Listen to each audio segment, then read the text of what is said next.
Je sais qu'il va y avoir une discussion probablement au conseil de ville, donc je veux quand même qu'il y ait un appui de la ville, mais je suis ouvert à la proposition.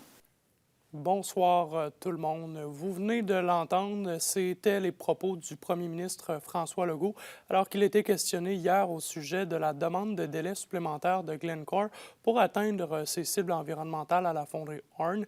Il a relancé la balle dans le camp de la ville, ce qui est complètement contraire, William, là, à la vision du maire Chapado.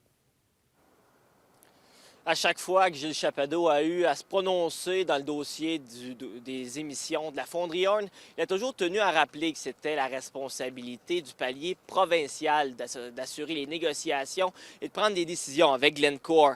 Il n'a donc pas tellement apprécié que le premier ministre remette dans sa cour la responsabilité à lui et à son conseil d'accorder oui ou non le délai supplémentaire de 18 mois demandé par la multinationale.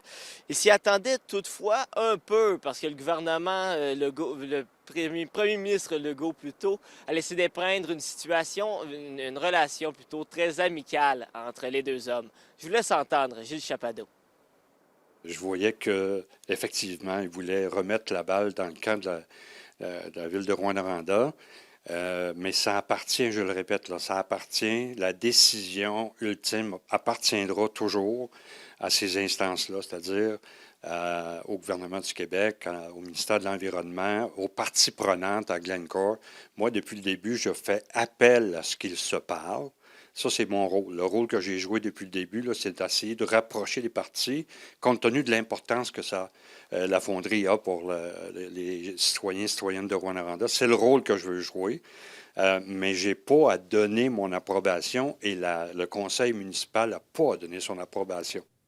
C'est très clair. Et William, ceux à qui vous avez parlé trouvent que la déclaration du premier ministre laisserait paraître un manque de clarté là, dans la position du gouvernement. Oui, justement, c'est ce que croit Gilles Chapado et le mouvement Maire au front. Monsieur le maire se dit encore en attente d'un peu plus de détails quant au plan du gouvernement, même s'il croit que cette situation ne ralentira pas nécessairement les discussions entre eux et Glencore.